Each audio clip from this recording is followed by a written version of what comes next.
Hey guys, welcome back to my channel. I'm going to do a fun video today. I'm going to do a tag video. This was originally started by Penny from Pensmith Skincare, and she tagged me in this video, and I love the concept of it. And I'm not going to do as good as she did because she's an actual esthetician and I'm just a skincare lover. So, if you want to see the real deal, be sure and check out her video. But I am a skincare lover. I love it. I love it. I've tried so many different kinds of skincare. So I felt like I could still come on and do this tag. I am not good at on the spot thinking about other people to tag. So if you're watching this and you want to do this tag, by all means, I'm tagging you.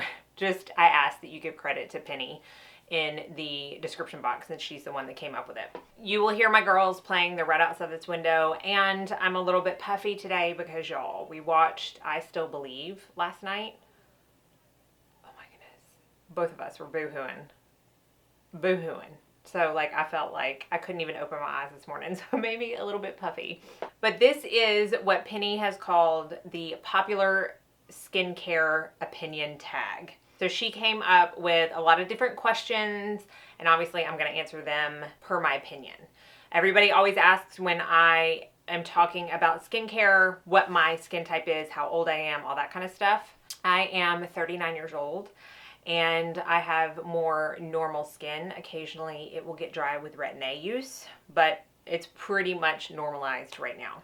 So let's go ahead and jump into this. First question is favorite inexpensive brand. I'm going to be 1000% honest, and if you've watched any of my skincare videos, you probably already know this. I don't use a lot of inexpensive skincare products. I don't really have a reason for that. I like medical grade skincare. I like, clean skincare, and those typically tend to be a little bit higher in price range. That is not to say you cannot get good, effective, affordable skincare. And out of all the brands that I've tried, I would say probably The Ordinary. I've tried a lot of stuff in The Ordinary that I actually like, and they're very inexpensive. The only thing with The Ordinary is that a lot of this stuff can be confusing about what to use with what and what to use for your skin type, because they have so many products. So I do recommend researching that. Possibly talking to an esthetician. I recommend that wholeheartedly. I have an esthetician that has been seeing me for 15 years. I don't trust anybody else with my skin. I don't want anybody else touching my skin. That's just how I am, and she knows my skin inside and out. So if I ever have a question, I will message her, go to her, and do things per her advice. So I do recommend finding a good esthetician. Obviously, you can't get one now. However, some are doing online consults. So check into that too. I also have tried things from Maylove, and I find them to be affordable. They're not as affordable as The Ordinary, but I do find them affordable and effective. And then I feel like if you are wanting something that you can just walk into a drugstore and get, I would have to say CeraVe. I've used their PM and AM moisturizers in the past, and they're excellent. I think they have good Inky List. They typically have all around good, effective products for the actual drugstore, like going into CVS or Walgreens or something like that. I would probably stick with that brand. I don't know too much about other brands enough to trust recommending them. Okay, the next is the favorite high-end expensive brand of skincare. Now this is hard for me because I love so many brands of skincare. But sitting and thinking about it and thinking about all the years that I have been really into skincare, I was lucky and had a mom that told me to wear SPF starting in middle school. So I have worn SPF every day of my life since then. So I've always had kind of a grasp on skincare. So I've been using it for a very long time. But I would have to say, out of all the brands, the one that the most products within that brand works for me, like no questions asked. If they ever launch a new product and I use it, it just tends to work for my skin and I can see results, would have to be SkinMedica. I have gone away from SkinMedica. I've come back to them, and I always remember why I love them so much. Overall, they just are a very effective brand for my skin, and I would have to say, out of all of them, even though it's really, really hard to pick, I would have to pick that one. Next question, least favorite skincare brand overall. I have two of them. I'm going to save the second one for another answer and kind of tie it back into this one. But I would have to say for me, and this is only because I feel like everything except for one product that I'm going to talk about in answer to another question from this brand has not worked for me. It has broken me out and it just does absolutely nothing for my skin. I would have to say Tatcha. And I know that is not a popular opinion across the board because Tatcha has a very large cult following that absolutely loves their products. They work so well for people and that's awesome. But for me, nothing but this one product has ever worked for me. And I've tried many of them. I keep trying and it's like literally overnight I will break out. And when I say break out, I rarely ever break out in actual red pimples. I will break out in white, small white, like clogged comedones pretty much all over my face. And no doubt about it, every Tatcha product that I've ever tried, it does that. Even their spray dewy mist will break me out. There's something in that line. So I would have to say because of that, it's my least favorite skincare brand. Next question, if any of y'all have been following me for like one video or more, you're gonna know the answer to this. Fragrance okay in skincare, yes or no? No. I do not personally think it's okay in skincare. I don't think it's needed. Now, some people have commented on my videos before saying, I need fragrance in skincare because some skincare just smells so off-putting to me. And I mean, I get that, but I've used some off-putting skincare, trust me. But it doesn't linger enough to bother me, and I would rather it smell like some of them smell than me not know what's in it. And I've talked about this so much, and Penny touched on this in her video too. The reason I don't like fragrance is because I don't specifically know what is within that umbrella word fragrance. There could be up to 3,000 different ingredients under the word fragrance in an INCI list. So if you put that word on there, I mean, there could be hundreds of ingredients, thousands that could be in that product that I don't know. And so that to me is why I don't like fragrance. I just like to know what I put on my skin, and when that's on the INCI list, I don't know what it is. So I'm a hard no when it comes to fragrance and skincare. I'm a hard no when it comes to fragrance and foundations. I do have probably 2 foundations that have added fragrance, and I will wear them, but I will never wear one on a daily basis that has fragrance. It's just it's my big sticking point. I can't get past it. The next one, alcohol in skincare, okay or not okay? And I'm with Penny on this as well. I personally don't like to have alcohol in my skincare. Now, there are different kinds of alcohols. There's fatty alcohols and there are denatured alcohols. Fatty alcohols are very beneficial to your skin. Denatured alcohols, some will say don't hurt your skin. Some say they evaporate before they even can do anything to your skin, and that's fine. And I'm not saying I've never used skincare products that have it in there. I know the Is Clinical Pro Serum Heal Advanced has it in there, and I love that product. So it's not a hard no for me, but I do try to steer clear of having a number of products in my routine with alcohol in them, as well as having products where alcohol might be the second or third ingredient, because that just means there's a large percentage of that ingredient in the product. And I just don't find that it's beneficial. I'd rather my first 10 ingredients on my INCI list be truly beneficial ingredients. And I know some people say you have to have it for other ingredients to penetrate. Like, I get that. So it's become less of a hard no for me especially than fragrance. But I try to steer clear of it as much as possible. There's so many amazing skincare products on the market that don't have denatured alcohol in them at all, much less in the first 5 ingredients, that I don't find a need to incorporate too many of those products in my routine. Okay, next one is chemical or manual exfoliation, or both. My thoughts on this have changed for me personally over the years. I am not a fan of a super rough physical exfoliator, meaning I don't like the ones that you can get in drugstore, or even super expensive ones that have pieces, like walnut pieces, or jagged edge pieces to exfoliate, because while you may not be able to see it in the mirror, that is doing damage to your skin. So I prefer to have exfoliators with micro fine exfoliating beads or jojoba beads, or something that's not going to damage my skin. However, I don't personally like to exfoliate my skin physically more than once a week, if that, and it's only if I need to. I do have a favorite physical exfoliator in the form of powder. My esthetician told me to go towards that more than anything. So my two favorite ones, and this is the Tatcha product that does work for me, the Polished Classic Rice Enzyme Powder. I do really like this, and the Eminent Strawberry Rhubarb Dermafoliant with lactic acid. I love both of these. These are very, very fine powder. You add a little bit of water to them to form kind of a paste and exfoliate that way. I have found my skin reacts the best to that. Now, as far as chemical exfoliants, I am always going to be a firm believer in chemical exfoliants in the form of AHAs or BHAs. AHAs are personally my favorite. My skin, I went too gung-ho on the chemical exfoliants for too long, and my skin barrier reacted in a negative way. So I have pulled off of chemical exfoliants for the time being.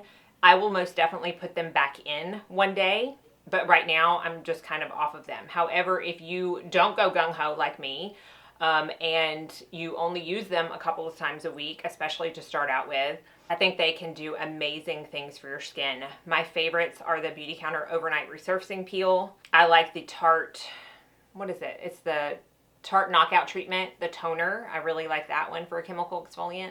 I like the Ordinary's Lactic Acid chemical exfoliant. There are a lot of good chemical exfoliants. You just have to find out what works for you and don't go overboard no matter what you pick. Next question is extensive skincare routine or a simple routine? I have changed my ways over this and from the past to present as well. I love an extensive routine. I love doing my skincare. I love, you know, the therapeutic aspect of it. Like I love it. And so I love having lots of steps. However, I have really minimized my steps lately. Like at night, I cleanse my skin, tone my skin, do one serum, do a night cream, and that's it. Where used to I would do like 5 serums and 2 creams and, you know, all this kind of stuff. And I just have really toned that down. I still do probably 3 serums in the morning, but they all do a specific thing, and I feel like they're needed in my skincare routine. I do not think anybody needs a 21-step routine. I think you can find products that are very effective that do multiple steps within one product. And I think it's good to let your skin just take a break sometimes. And I've always said this, to really listen to your skin. I don't do the same routine every single day. I feel like if I don't need something, I won't use it. If I do need more of one thing, I will only use that. I just listen to my skin and I do what it needs depending on that day, and I found that I react the best to that. So overall, I think simpler is better, but there's nothing wrong with, you know, doing extensive as long as you're paying attention to how your skin's reacting and making sure that you're not compromising that barrier, because I think a lot of us are doing that because we get so excited about all these products that are coming on the scene with skincare and they're constantly launched, and we tend to overdo our skin, and it's just not meant to have that much stuff on it. Favorite skincare ingredient? I would have to say that, I mean, this is hard too because there's so many really good skincare ingredients, but I would have to say overall, vitamin C would have to be my favorite skincare ingredient. I find that it is so beneficial to the skin and not only helping to brighten and smooth out the skin, but also help in the form of an antioxidant, which I've said before is kind of like eating your vegetables. You can't always see the results from doing that, but you know it's good for you and you know it's doing something and it's giving you vitamins and it's keeping you healthy, and it's kind of the same thing with an antioxidant. Like I can't always see what it's doing, but I know that it is, you know, protecting me from environmental aggressors and pollutants, and it just keeps my skin glowing and healthy and bright, and I just cannot envision my routine without a good vitamin C product. Tretinoin or over-the-counter retinol? This is an easy question for me, but I think all of these just depend on who you are. I know a lot of people cannot handle tretinoin, that it can be very aggressive on their skin. I personally think tretinoin, would be my pick. However, I do think there are some over-the-counter retinols that work almost just as good. I've talked about the Skin Medica retinols being very effective. The Truth Treatment retinol gel is very effective. Now, I can't say that I've tried many retinol products over the counter like drugstore or even, excuse me, Ulta or Sephora. I do love the First Aid Beauty Retinol Eye Cream. I've talked about that a lot, and I highly recommend that. But other than that, I don't really try many retinol products that you can buy in that form over the counter. I like my stuff to be like super potent. And a lot of times when I read the INCI list of over the counter retinols, it's just so far down, and I just prefer to have it in medical grade form or a Retin-A. But if I had to pick, I would say for me, a Retin-A. Most effective skincare brand. So I think this is going to go, it has to go partly to my favorite skincare brand, which is, I would say overall would be the Skin Medica, because I feel like I can see the results from that. I do want to mention another brand that when I started using it, I started using the entire line at that time, and they have since extended their line. I did a whole video on a review, and I would have to say I saw such a major change in my skin when I used this, and it was the Truth Treatments line. I get a lot of questions asking if I'm still using their products. I have run out of all of their products. I do have one mini vitamin C that I kind of put in my rotation, but they will always be on my radar and in my rotation. I do plan on purchasing their hyaluronic acid next, probably, and looking into getting their balm again. I mean, they've just got really good products. Ben Fuchs, who is the creator of the line, is very intelligent, very well-versed in ingredients, and he only puts the best in the products. And I do really feel like when I use just that line, my skin saw an immediate and lasting difference. So I had to mention Truth Treatments as well. Least effective skincare brand. So this, I think, was Penny's answer to least favorite skincare brand, and it is pretty much tied with Tatcha for me, and I would have to say IT Cosmetics. I don't dislike everything IT Cosmetics puts out in the form of makeup, but I have not tried one skincare product that I like. Not only are the INCI list like 100 ingredients or more, which I just don't think is necessary. I really don't think is necessary.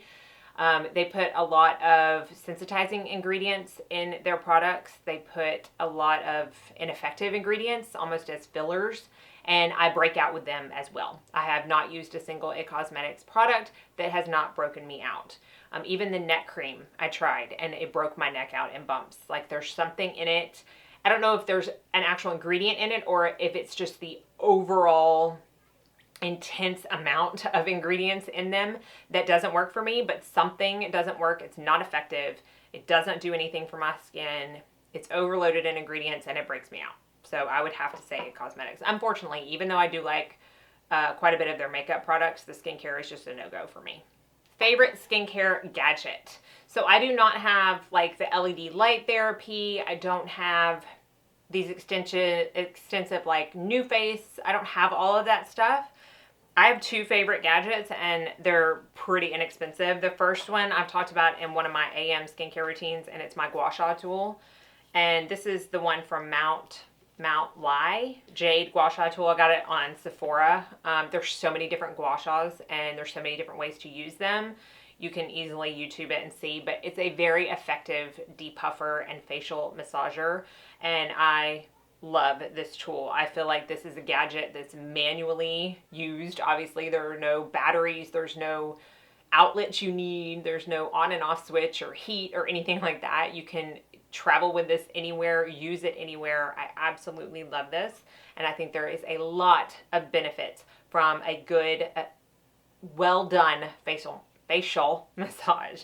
So I love my gua sha tool. And then this is not a gadget, and this is like $1, but I have to mention my razor, because I shave my face on a regular basis. I used to get I had a monthly standing full face wax appointment. Not only was that not like financially the smartest decision to do, because it wasn't cheap, especially every month, but no one told me that you shouldn't get your face waxed while you're on your period. And I remember I had a wedding that I was actually going to. I wasn't working it, I was going to it. I went to get my face waxed that morning, and I scabbed over the entire area of my face, like a straight line all the way down my face, scabbed. And I was told later that it was because I was on my period. Different hormones were, pumping through my blood, and it reacted really badly with the wax. No amount of makeup could cover it up. It was hideous and embarrassing, and I never went back to get my face waxed after that. And I've just straight up used these disposable razors. I shave my face probably twice a week. I don't use shaving cream or anything like that. I just wet it, shave it. I mostly have to do like this area and under my chin and on my neck, and then just a little bit like on my cheeks. I have been doing this for years, and I promise you it does not grow back thicker or darker or anything like that. And skincare ingredients penetrate so much better on a smooth shaved face. So I have to include that in my skincare gadgets because I think it makes a huge difference. Botox and fillers, okay or not okay? I'm the least judgmental person you will ever find. To each their own. I get Botox. I'm very open about that. We're going to see how well Botox does when I can't get it probably for the next 6 weeks and I'm due for it. But I do get it on my forehead and my crow's feet. So I am not going to judge anybody else for getting Botox. I'm not going to judge you for getting fillers. It's not my face. It's not my money. You go do what you want to do. End of story. Like, I don't get into arguments about that. I don't judge those who cast stones. I just don't do it. I don't do it. Favorite in-office treatment has to be a chemical peel because I don't do many AHA exfoliators myself personally anymore. I do try to go in office when they are open every 6 weeks to get a chemical peel. She uses a lactic acid chemical peel on me. It's a very gentle peel, and it works really well. I get very smooth, glowing skin from it. Some people go in and get like full-on glycolic chemical peels where you will see actual skin peeling from your face. Mine does not do that. It just really is a nice exfoliator, helps with any spots that I may be getting on my face, helps with the brightness, the glowiness, the dullness. It just helps overall. And I would have to say that's probably my favorite in-office treatment that I go the most regularly to get. Favorite at-home skincare treatment? A good mask. Like I said, I don't do all the LED light things and stuff. I just like to put on a really good mask, chill out with a book, a cup of coffee, let it soak in. I have a top 5 mask video I'll try to put up in a card. Not much of that has changed. Sometimes simpler is better, and to me, a good mask is a very good, effective treatment. The one skincare product that I cannot live without, this is the last question, and I believe it's the same thing that Penny said, maybe. I know y'all are going to know what I'm going to say, and it's SPF, hands down. I will never be without my SPF. If I had to give up every single other piece of skincare products that I have in my arsenal, I would not. I mean, you would have to pry it out of my cold dead hands. I'm not giving up my SPF. It is the most important product in your routine. I will never think differently about that. And I oftentimes say never, but for that, I'm never, ever going to give up my SPF. My mantra in skincare life is I don't go to the bus stop without my SPF on. And it's true. I will go without my brows. Sorry for all the people that have to be at the bus stop with me, but I will not go without my SPF. It is so crucial in anti-aging, skin cancer protection and prevention. I mean, there's just no excuse not to wear your SPF every single day. Every single day. I wear it every single day, even though I'm, self-quarantined right now. It's on my face every single day. So I know that was long, but y'all know when I started talking about skincare, I could go on for days. So hopefully you enjoyed this. Be sure and check out Penny's video if you haven't already. And if you are a YouTube creator, I would love to see you do this and tag me or let me know that you did it so I can be sure and watch it. Thank y'all so much for watching. Hopefully this gave you a little bit of a 30-minute distraction in this crazy time. I hope you are all staying healthy and happy. Be sure and like and subscribe before you leave so you don't miss out on any future videos. And I hope you all go out and have a very blessed day.